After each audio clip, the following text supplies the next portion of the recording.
So I'm going to have you guys step right up to that front gate in front of you. Perfect. So here we are officially inside the Lincoln home. For your reference, I'm in the front parlor with you all. That makes you guys in the back parlor back there. So the Lincolns would use these two parlor rooms to welcome and entertain their guests. So they would want the nicest furniture, the fanciest decorations, and knickknacks in here to impress those guests. But that also means the young Lincoln boys who used to live here, who were known to be very troublesome and very mischievous, they were not allowed in this area of the home, especially unsupervised. I promise you all, if they were to gain access, they would just trash these rooms. That was the way those Lincoln boys were. Their parents did know that, so in order to keep these areas nice, if there was no guests or parties happening, the Lincolns would keep the front and back parlor doors closed and locked up. So luckily for us, a lot of the furniture and artifacts you're viewing in here remain nice, so they are original to the home and belong to the Lincolns. I would like to point some of those out for you all, starting in the front parlor. We have that marble table and mirror between those two windows that belong to the Lincolns. There is a shelf in the front parlor with Lincoln's bust on top of it. It's called a whatnot shelf because the Lincolns put their fancy whatnots on it. There's a large bookshelf in the back parlor against the wall. That was Lincoln's library. And he would use the back parlor as a home office or a study to meet with his local lawyer friends and political allies. All the black upholstered furniture you're viewing in here, and there is one piece upstairs in the guest bedroom that all belong to the Lincolns as well. I found it very interesting that was horsehair upholstered furniture, or is actually. I never heard of horsehair upholstered furniture before coming to the Lincoln home. Clearly a very durable and strong fabric. Another thing I would like to point out for you all are the drawings on the floor. So in 1861, Lincoln became president-elect of the United States, and everyone in the country was very curious and interested to know how the Lincolns were living. So a man came out from the Frank Leslie newspaper in New York. He sketched out the Lincolns' front parlor, back parlor, and sitting room, published those sketches in the newspaper so everyone was able to see that the Lincolns had a very nice and comfortable home here in Springfield.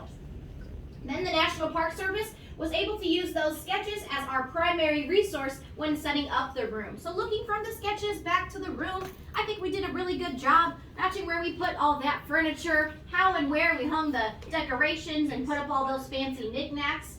And then in some cases, those sketches helped us choose the wallpaper, carpet, and drape designs to put back in these rooms as well. Do you have any parlor room or General Lincoln's dining room table and chair? Towards the wall.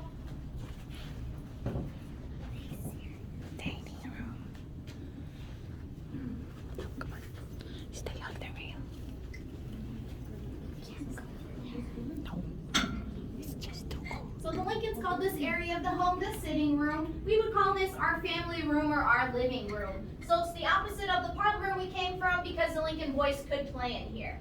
So on the left side of the room, you can see their game table and the two chairs that belong to the Lincolns, as well as that tall wooden box with the eye holes sitting on the table. That was actually a toy that belonged to the Lincoln boys.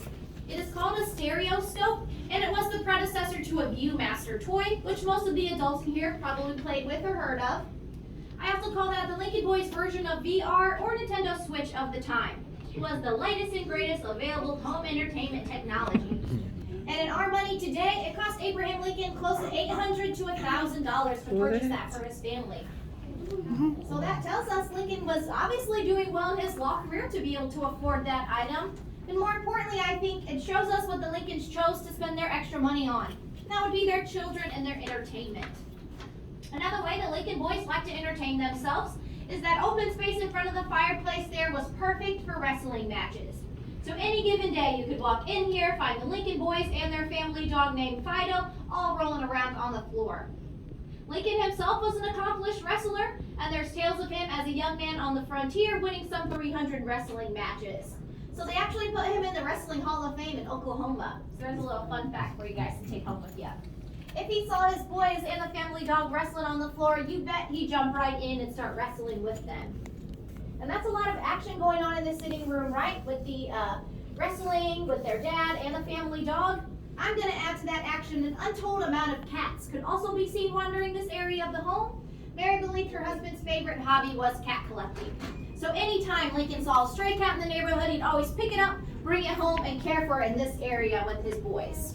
He was definitely a lifelong animal lover. And then, of course, Mary, the wife and the mother of the family, is hanging out in the sitting room, watching it all go down from the right side of the room with her original sewing table and mirror. There I imagine Mary repairing those Lincoln boys' clothes and doing some crafting for fun.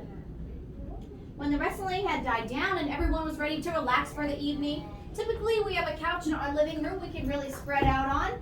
The Lincolns don't have one in here, and Abraham Lincoln was much too tall to be comfortable in these little chairs for long. So what he'd do is tip a chair over to its side, use it as a backrest while he lays on the floor. That's where he felt the most comfortable. From there, he's got the paper open and he's talking with Mary about whatever issues are going. Mary.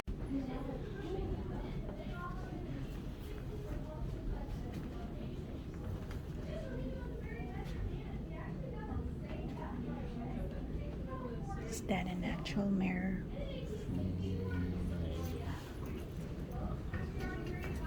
It's amazing.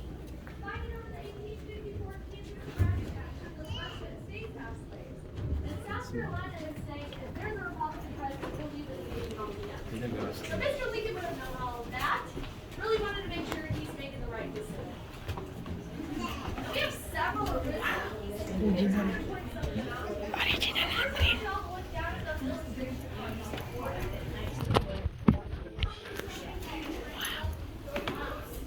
We have a video on the tour.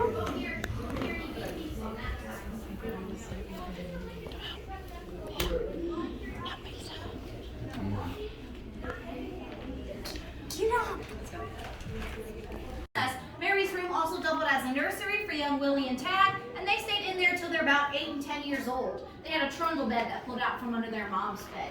So we imagine most nights Mary would go back to her half the room to quiet her boys down and put them to sleep, and then she'd come in here and rest with Lincoln. But if there were nights where Lincoln would bring his work home with him, as he was a very busy lawyer debating Stephen Douglas and speaking out against slavery, then he would work on his original writing desk back there in the corner. If he was working late into the night there, didn't want to bother Mary with that candlelight, then she'd be able to go to her half the room to rest with her boys, giving him some quiet time to work in here. But also, Mary was the only woman of the house. She ended up having 4 boys and a husband.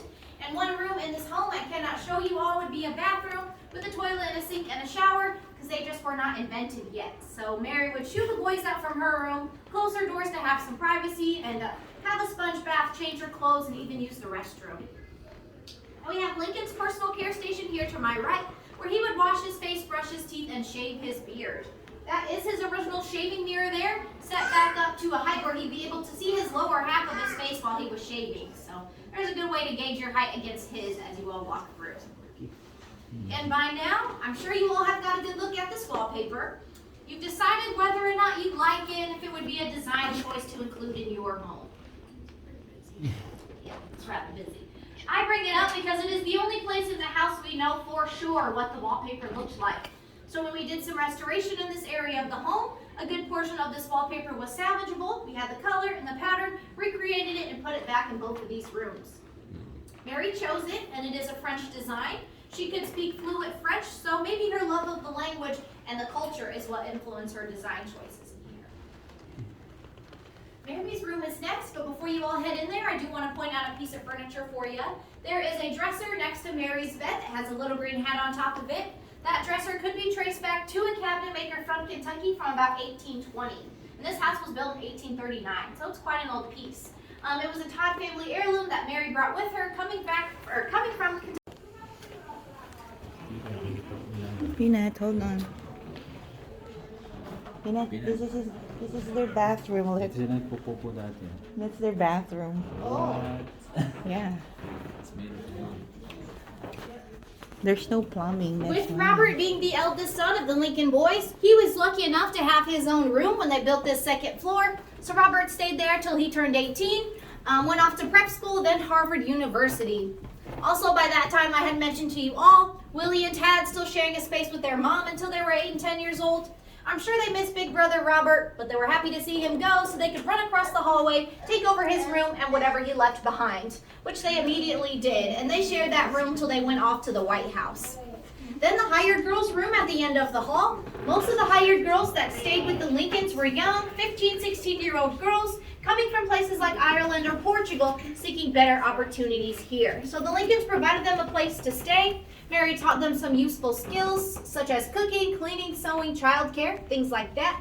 And on average, hired girls at the time were paid about $1 or $1.50 a week, around $51 today. But with room and board and meals, that was not a bad opportunity for those young immigrant girls. I also like to point out in the hired girls' room, that is the only place in the house where you can see the original floorboards, and they are painted back to that original red color that the hired girls would have seen when they lived here. The kitchen is the smallest area of the home, so we'll fit down there some way.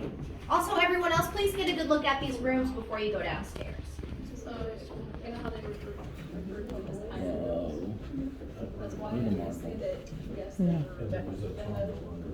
all the books that we read and stories or movies we could watch, is that slaves was the fire, you did not treat them like it was slaves. Wow.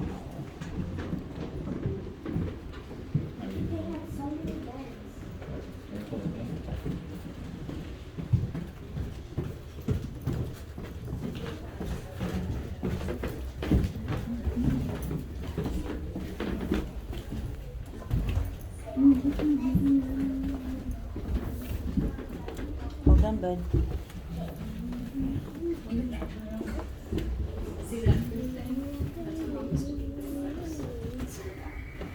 So the kitchen is our last stop of the home. Only one original artifact to talk about in here, and that is that beautiful cast iron oven and stove top. Mary bought that for the home in 1860 while Lincoln was running for president. At that time, it was much more common for voters to travel to meet the candidate in their home than it is now where candidates travel all around to meet the voters. So Mary needed something to cook on when she was inviting all those people over. There was one of those particular times where Mary invited 500 guests to this home for a day and into the evening. Although she was disappointed, she wrote in a letter to one of her friends, only 300 of those 500 invited guests could actually attend her party because there was heavy rain in the area and a train delay. Mary, being disappointed that all those people didn't show up, even though 300 people were already here, to me shows us she really liked partying, she enjoyed hosting, and she was trying to rack those votes up for her husband as well.